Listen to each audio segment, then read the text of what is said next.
In this video, we're gonna be talking about taking a beat and then turning it into a full-on production, and then taking that production and doing an official release.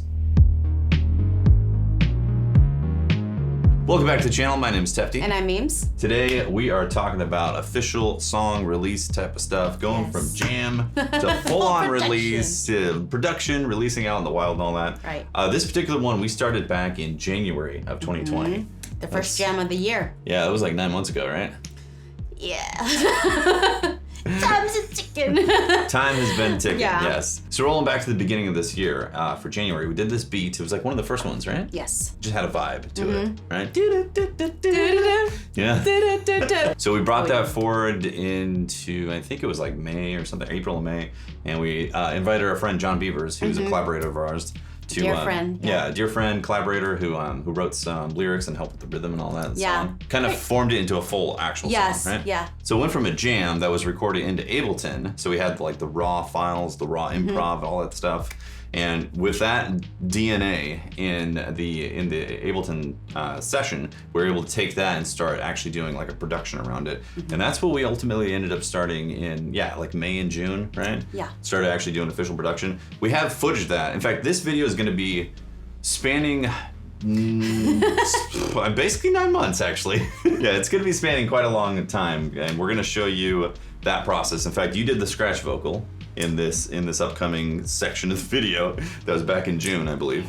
Yeah. Yeah, so something like that. We're gonna show that. Meems are gonna do the scratch vocal part, and then I actually do production stuff. I do a lot of the Summit and also the Pro 3 and all that, and just start crafting the song. So we're gonna show you bits of that, and then come back to this.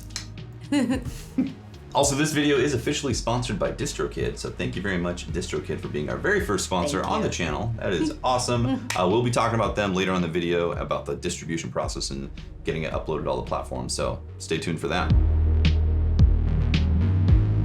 All right, so I got Ableton loaded up on the PC. I'm gonna show the entire session here. So this is what we laid down when we recorded this jam.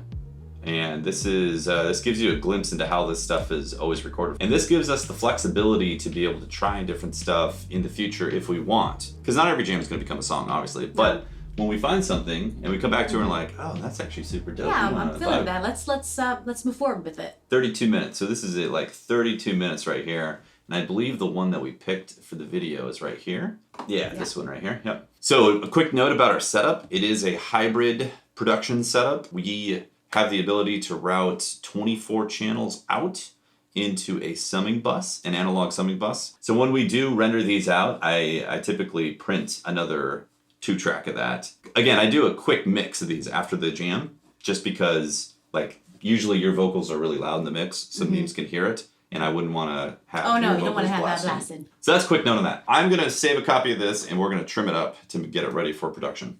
So we need to trim up all this like front end stuff, and it needs to be just this part right here. So I think I'm gonna grab, I guess, from here on over, delete all that, grab these, and then bring them on over. I'm also gonna line it up to the measures so we have proper measure alignment, because I would like to potentially lay in maybe some different drums or arpeggios that are gonna be aligned to the grid. When we were doing this jam, I was actually capturing some effects off the board as well. I don't actually print these anymore because I like just using Ableton's effects. So I'll probably get rid of those at some point. All right, so right now what I'm doing is zooming in on the Digitakt track. It's actually pretty close to being on the beat. That's crazy. Bring that in. Yeah, this looks like it's on the money. So yeah, in this jam, it looks like the Digitakt was the master clock, and it looks like it was pretty stable. I mean, check the beat on here. It's the same as pretty much the beat on here. So that's really good. So here's what the track sounds like in case you don't know. Don't break my heart, don't break apart the love that we share. We're gonna drown to the ocean ground. Let's not go there.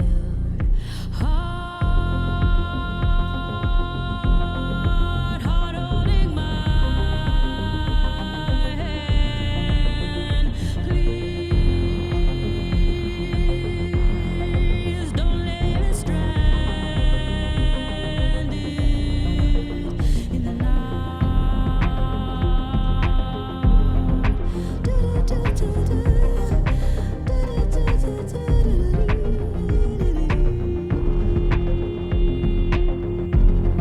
So it's the gist of it. It goes on, it builds a little bit more, but that's the idea behind the stuff that's in the track right now.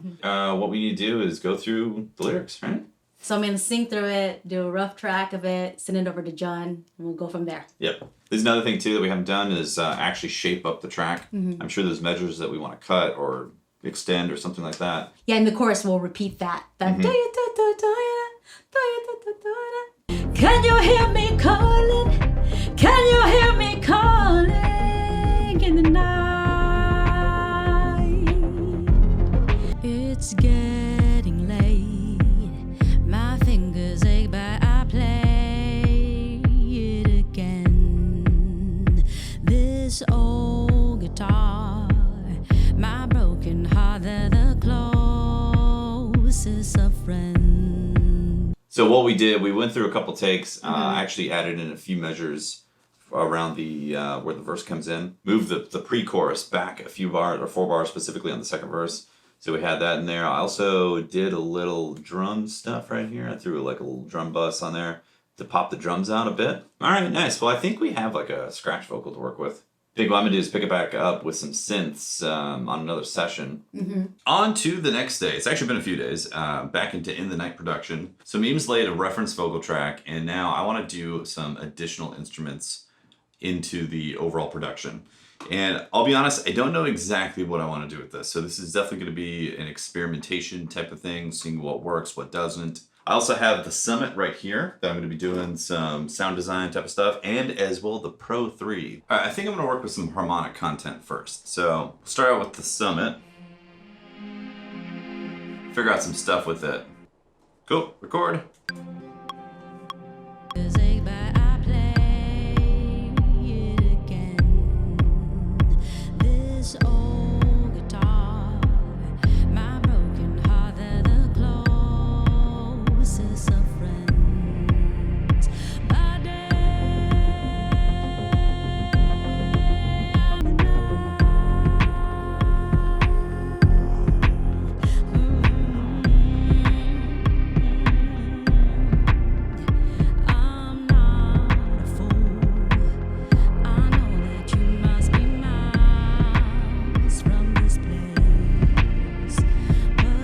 Say Summit melody.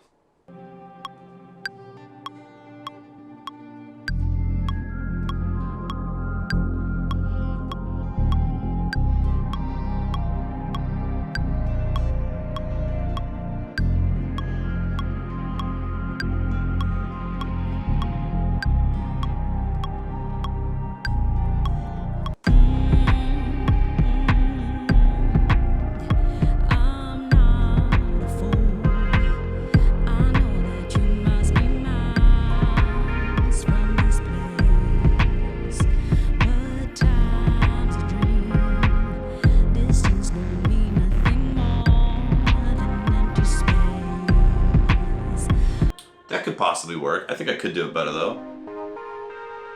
So one thing that's interesting, and you don't have to work this way, but sometimes I find it inspiring to work this way, is when you straight up commit to audio. I could totally record MIDI notes and fix it and make it all perfect on that, but there's already quite a bit that's on the grid in this track already. The goal when doing extra production is to make it feel like all of this was played together at the same time, and the way you achieve that is by giving it that feel. Like, if it were played by someone in a band at the same time, how would that be? Some things straight up need to be on the grid though. I mean, percussion, certain loops and all that. If you do intricate bass lines, tend to feel better when they're actually pretty solid on the grid. But when it comes to melody lines like this, like think of it like in an orchestra, like you're playing a string line or something like that.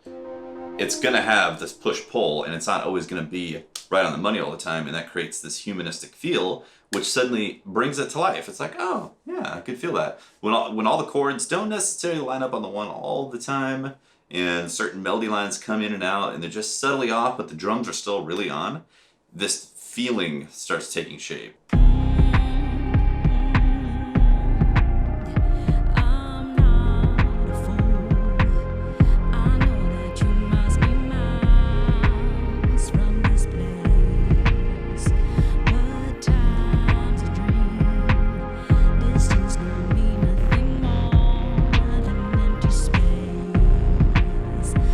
One thing this track needs is some sort of counter bass line or some sort of like baritone line, whether it's an arpeggio in addition, like the mini log is already doing a pretty deep arpeggio.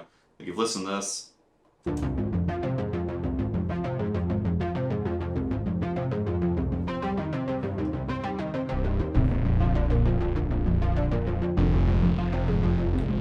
feel like it just needs something in there that can go with it. I don't know what.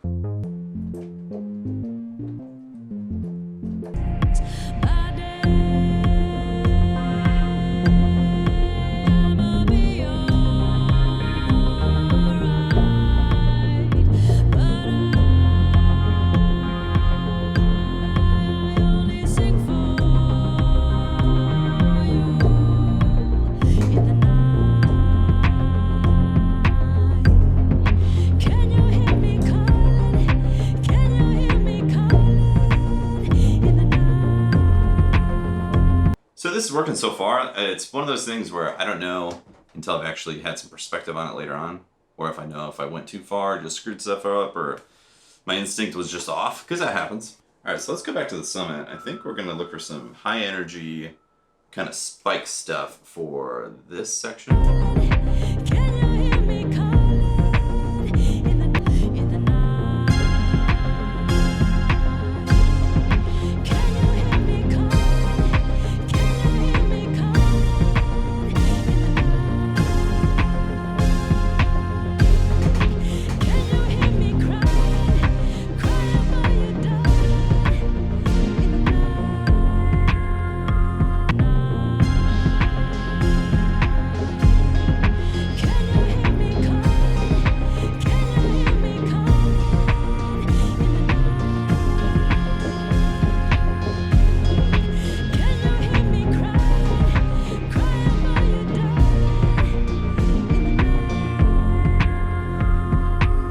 What's going on here. Disclaimer, right now the mix is really imbalanced, so all this stuff's kind of being thrown in there and I'm not going and mixing at the same time. And normally I typically wouldn't mix at the same time. I'm usually throwing ideas in there and then reapproaching it for a mix, because by the end of a session I've heard the track so many times that it's really tough to have a perspective. I know percussion wise I'd like to find some breaks and kind of sprinkle them in there to kind of liven up the drums a bit right now. The drums have a nice kind of organic tone at the moment, but I think they could use some more energy. So I know for sure it's missing that.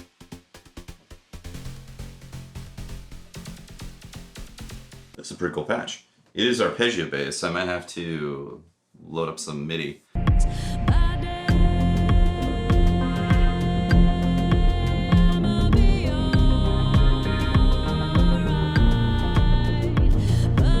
Let's quantize that. Summit, please.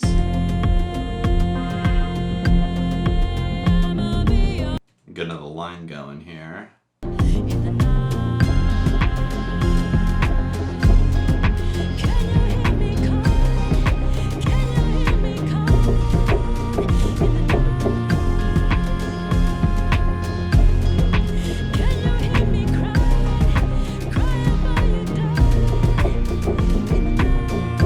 Let's apply a healthy amount of quantization on there.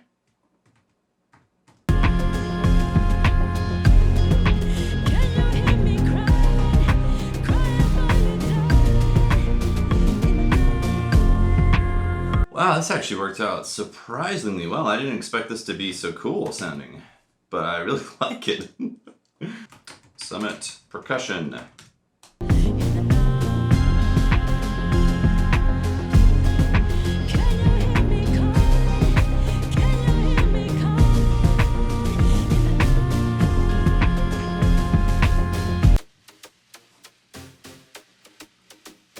This needs a filter on there.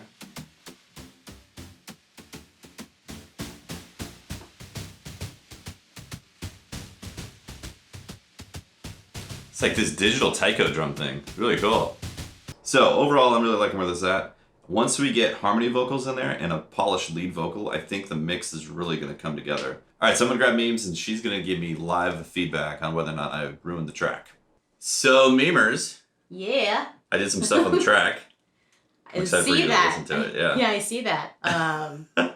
What'd you do? I added some synths. Now, You didn't put too much, did you? Because I thought the track was maybe I might have done too pretty much. hot already. We'll see. That's a possibility. I haven't done any mixing, so Okay. the mix is going to be rough. Sure, obviously. sure. I get And that. keep in mind, I really want like lush harmony vocals put in there.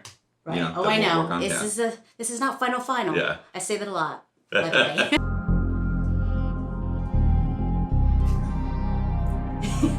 That's different.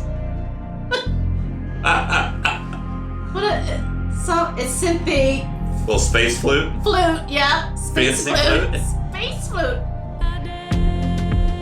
Okay. I like that. Oh yeah. I love that. Can you hear me?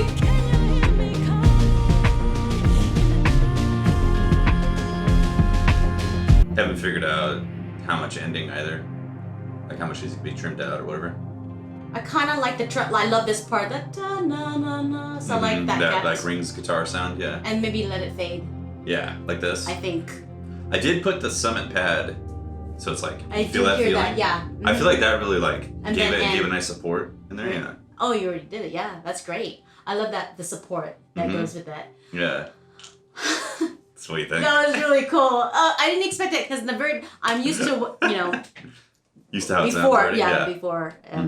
before all this. But when you came in with that spatial flute thing happening, We might have I to cut wasn't. that. Yeah. Maybe, I don't know. Like right now, it's. I wasn't. See, the thing is, I'm not opposed to it, but I think my first take on it was like, what? Like That's all. by itself. Let's hear it. By itself. Maybe it just By needs to itself be. is nice. Maybe you need to bloom it out even further with more verb and set it back in the mix, so it's like a haunting thing that starts to fade in. Sure. All right, so fast forward about a month from the last time we recorded for this video. We have done a few things from vocals to mixing. Yeah, this is like part of the journey. And so we're kind of doing like a roundup here. We did the scratch track and we sent that off to John. He was okay with it. So Yeah. we went forward. He was happy with it. Yeah, so we ended up doing vocals. We used the Warm Audio 251, which I love. So we have all the Meems vocals right here. When we don't record something all the way through in one shot, we usually like to split it up verse by verse and then like the choruses and all that. Also, we're not really big fans of punch-ins. Unless the take is unbelievably perfect, except for one little spot, then we'll do a little punch-in. But we like cohesive, coherent, one-take sections. I don't know actually how many takes we did. It didn't seem like we did a lot. How much prep did you do to be ready for the verses? I made sure to memorize.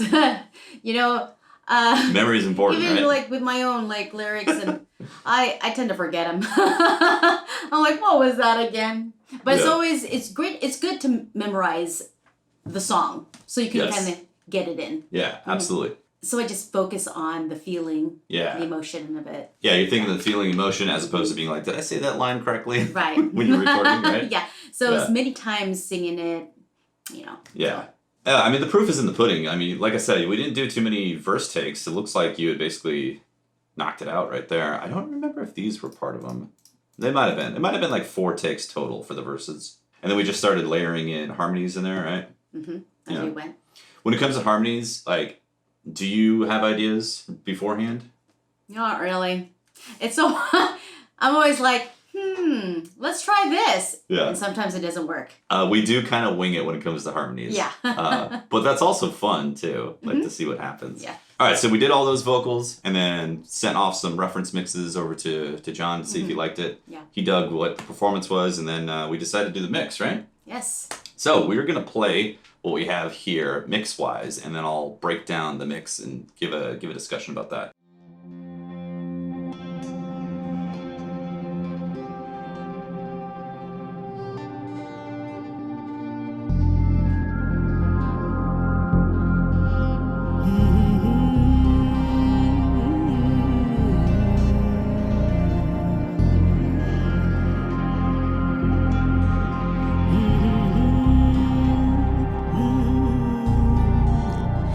It's getting late.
let's talk about the mix. Again, it's a hybrid approach. We've got 24 outs with our Mo2 interface, so we can pipe out 24 channels into the Vancouver B32, the Burl Vancouver B32, yes. That's what we're using for a summer, or a analog mix summing type of device. And each one of those channels has the ability to be split out separately into outboard gear. So we actually have multiple stereo compressors going on here. All of the vocals are being bussed into a Buzz Audio DBC20 diode bridge compressor. So it's shaving like about a decibel or two on average for whatever's in there, and it kind of catches things and kind of like hugs them as it's being brought together in the mix. The rings module, this thing right here, I really like that patch. Yeah, me too. Yeah, that's cool. It's from the modular. This is also getting put into a Buzz Audio compressor, an SOC20 optical compressor. I'm actually using it in mid-side. So I took it so I could compress the center and the sides separately. And it brought things out in a different way. In terms of drums, I did end up adding some extra breaks afterwards, and I realized, like, initially I was thinking about keeping the drums pretty, like, minimal and keeping it that type of style, but then ultimately once we got to the chorus and, like, the vocals were, like, given this, like, exuberance, I wanted to feel like the drums would match that somewhat, so I did end up putting in 2 breaks. Let's see, there's this one, this comes directly out of Ableton. That's a pretty sick sounding break. I like that a lot. I think I transposed it lower, and then I did the same thing with this conga tambourine type of thing, which has a really cool sound to it that I like. But I also dropped it 16 steps, so definitely like down pitched it right there, which is cool. I didn't realize that when I was actually laying in those synths earlier in the video. At the time, I didn't realize I needed more percussion. And then upon listening to it, I was like, yeah, this needs more in the mix. I did bust all the drums into a Drummer 1978 compressor. And that thing I think is fantastic for drums. It's got a nice saturation mode in there. You can shape the curve of how the compressor catches the frequencies. That's cool. Yeah, it's a badass hardware compressor. So everything together by itself sounds like this. So you got this.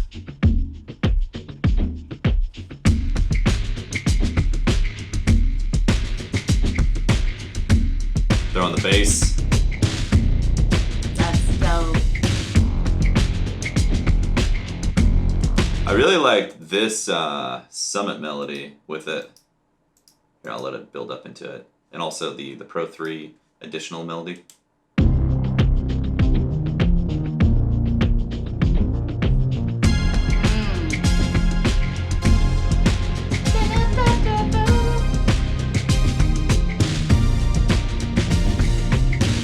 Yeah, I really felt like that hit It's in like a way that an I liked. exclamation. Yeah, it's like exclamation points hitting that, yeah, which was really cool. So yeah, that's like the general hybrid approach that I've got. Everything has like EQs and things. Well, not, yeah, I guess, so Fab Filter, I'm usually rolling off some bass, maybe a little bit of highs, usually cutting some 1K around there just to give the vocals a little breathing room for when it comes to the mix. So obviously there is a ton of ways to approach mixing, and I'm not saying I'm the greatest mix engineer at all, just showing our approach to this stuff and having fun with it. I really like the hybrid approach. I think it's fun. That being said, you definitely don't need any outboard gear to mix. Obviously, you can do incredible mixes with just stock plugins out of Ableton or Logic and all that stuff, but that's not really the point for this. For me and us, like, we enjoyed this process and we enjoy just being creative with different tools and all that. So as everything is basically ready to go, what I usually do is I print stuff.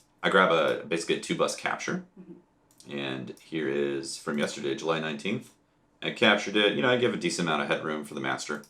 Yeah. And then I also, at the same time, always capture an instrumental. If you do stuff for TV and film, 99% of the time want an instrumental version as well to work with. So always, if you are doing a hybrid approach, or even just when you're finishing tracks, always consider muting the vocals as well, so you have that instrumental for TV and film. If anybody was like, hey, I really like this track, can we put it in a TV show?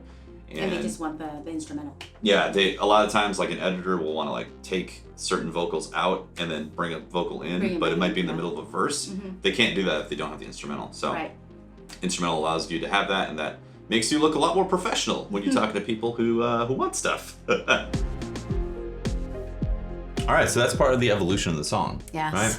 Going through doing scratch vocals and then production and then full-on vocals with harmony and all that, right? That was fun. Yeah, we honestly wanted to do a lot more releases this year, but it just has not happened, and that's obviously on us. You know, we have our own mental barriers that we're trying to get through, and we haven't been able to do that yet. So hopefully this will be the start of a lot of monthly releases. You know, we'd like to do that was the goal. Yeah, monthly right? releases. So the next step is to officially upload it and get it ready for distribution and release across the internets, in the interwebs and all that stuff. And to do that, we're using DistroKid, and DistroKid is sponsoring this video. We have used DistroKid for a couple years now, and we really enjoy the service. We haven't had any problems or anything like that. And they reached out to us and said, hey, do you want to do a video? And we're like, well, that's cool. It's like our first official sponsor for the channel, which is really cool, and we use them. So it's like I was already going to use DistroKid for releases and all that. So I'm going to cut over to the screen and do the DistroKid upload, and we're going to see that now. So once again, I do want to point out that this is a sponsored video by DistroKid, and we are going to be going through the DistroKid interface and uploading in the night on there. Also, if you want to get 7% off on your first year with DistroKid, you can use our link, and it does give us a kickback as well. So it helps support the channel, and if you're already planning on uploading music and wanting to use DistroKid, you can save yourself some money, help support our channel here on YouTube, and yeah, everybody wins, right? So as you can see, we have this right here, priority account, means that we're sponsored by them and all that. So when you sign up, you won't see that on there, but you can already see we have a couple records on here that we released last year. So clicking on upload, we have the interface for uploading a new track. Services, you have all these services that you can choose to upload to. If you don't want to upload to some specific ones, like say Tidal for some reason or Napster, you can check those off. For me personally, I don't really see any reason not to just upload them to everywhere. So if someone has been using a specific service and really wishes that the track was on there, they easily have access to it. We're just gonna be doing a single on here. So we're doing one song single. This is not previously released, and the band is Tefty Meems. And again, it goes through information to make sure that you get this right. DistroKid doesn't really handhold you in the process. They give you the options and the interface to be successful with uploading, but they try to make it as automated as possible and get out of the way. So, release date, I am actually doing this on the 6th. I was planning on doing this in October, but here we are. I'm gonna do 6 a.m., November 19th, release time. Time synchronization in the listener's time zone, default, sure. Want to give a massive shout out to Be Serious. He's the one who did our artwork on this. It was fantastic. Absolutely love what he did. He took some image comps, he put our logo in there, made it as if it was like an old vinyl record that was pulled out of like Amoeba Music in LA. It's really cool. So thank you very much, Be Serious. Really looking forward to working with you again. Name of the song is In the Night. And again, they give you information here so you can always like get this stuff right the first time around. Always read all this stuff first time around to make sure you understand all the nuances that happen, because they give you this information in DistroKid to make sure you get it right for the releases in the stores, because when something's wrong here, it gets kicked back to DistroKid and then they have to tell you, and it like just takes more time. So pro tip, always read all this stuff if you haven't already. All right, now I got to choose my file. Okay, so they do have some extras here that you can do if you want.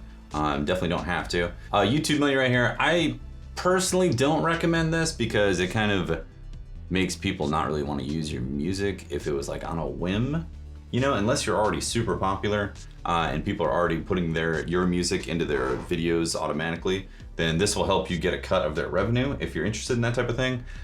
Personally, I feel like as an indie content creator, that kind of like, it's cool that they're promoting your stuff already, and I feel like that's good enough for me personally. Like if people started putting our music into stuff, I'd be like, yo, that's awesome. Just give us a link back and that's more than enough, as opposed to taking a cut of their ad revenue and doing content matching and ID stuff. So personally, I stay away from this portion of the YouTube money. In fact, if there was some sort of like weird thing that did happen and you need to take your song out of a video, then you can go through the DMCA type of routes and do it manually, I suppose, if you want to do it that way. When you take their ad revenue or parts of it, it just feels like they're going to be less inclined to actually use your music in the future. And I think it's better to create a like an organic, natural community of people interested in your music and wanting to actually use your music for projects and stuff in the future. So that's just my 2 cents about it. You might have a completely different feel about it, and that's perfectly fine. So, but if you did want it, you can always pay $5 a year for that. And then also they have the store maximizer. DistroKid will automatically deliver the single to new online stores as well. Typically, I don't really care about this because the stores that I'm interested in already are Spotify, iTunes, Amazon, maybe a couple others, but those are the main ones and they're not going anywhere anytime soon. So I usually don't click on any of that stuff either. Shazam and iPhone Siri make it easy for people to identify the single if they would hear it on a radio. This actually is pretty good. This is a possibility. Shazam and iPhone it. You know, if your song does start getting picked up on a lot of different stuff and people want to find it really easily, having it on a service like that can be really good. So it's something to consider. Then also leave a legacy as well. A one-time fee, non-recurring. DistroKid will never delete the single, even if you cancel your account or anything like that. Again, this is all stuff to consider, but I usually never click on this because I don't plan on ever dying. And then important checkboxes, they want to make sure that you understand what's going on with this stuff. So again, read. Don't gloss over things. Don't just assume things. Make sure you understand what's happening. There is legalities involved with copyrights and music and mechanical rights and publishing rights and all that. So make sure you understand those things before you move forward. And then once you're done, it starts uploading just like that. Album artwork and then track. Again, if you want 7% off your first year, use our link. And we do get a little cut of that as well, so it helps support this channel. So if you're already planning on uploading or distributing your music and you were going to use DistroKid in the first place or didn't know about it, then that's a good opportunity to potentially save a little bit and help us out as well. So thank you. There we go, done. It does say that I'm cutting it close. Apparently it's recommended to have 4 weeks in the future for releasing stuff. So it's something to consider if you're planning on doing a big release. In fact, if I was going to do set up an album release, you know, a full-on album, then I would definitely want to give it more than 4 weeks just to prepare and do social media pushes and all that stuff. This is something that we need to get on more on top of doing like monthly releases, like singles or maybe even like 2 or 3 song EP type of stuff. And with DistroKid, you have the ability to just continuously release. You know, you're not paying per release, you're paying a yearly subscription to be able to use their service to release under an artist name. And I didn't mention that earlier. I think that's very important. That is one of the benefits of DistroKid, is that you can basically just release as much music as you want on their platform. We haven't been taking advantage of that as much as we should, so we're planning on doing that for sure. That is the sponsored part of this video. So it's officially uploaded. We have it on DistroKid. Again, thank you very much, DistroKid, for being our first sponsor for the channel. That was amazing. And it's awesome to officially release something out there. Yes. If you're watching this right now, it's officially out, so you can go check it out on Spotify, iTunes. We also uploaded to Bandcamp as well because that's part of our distribution stuff. And if you do want to support us by streaming the song or purchasing on Bandcamp or iTunes or anything like that, links will be in the description below. Also, you can just search Tefty Meems on Spotify and all those places and you'll be able to find it. I think that's the video. Yes. Thank you very much for watching, right? Yeah. Leave us a comment. We always read all of them, and we're always interested in finding out what you guys are up to in your musical journeys and what you're releasing and all that stuff. Being creative is very important, so keep on going. Especially in this day and time and age and all that. Creativity is very important. Also hit the like button. It helps with the algorithm to let other people know that you enjoyed the video and would recommend the content and all that stuff. So definitely helps us out as well if you hit the like button. Sub to the channel if you haven't already. If you watched all the way through to this point and you haven't subscribed yet, sub to the channel, ring the bell, all that stuff. All that good stuff. We'll see you next time for another video. Deuces.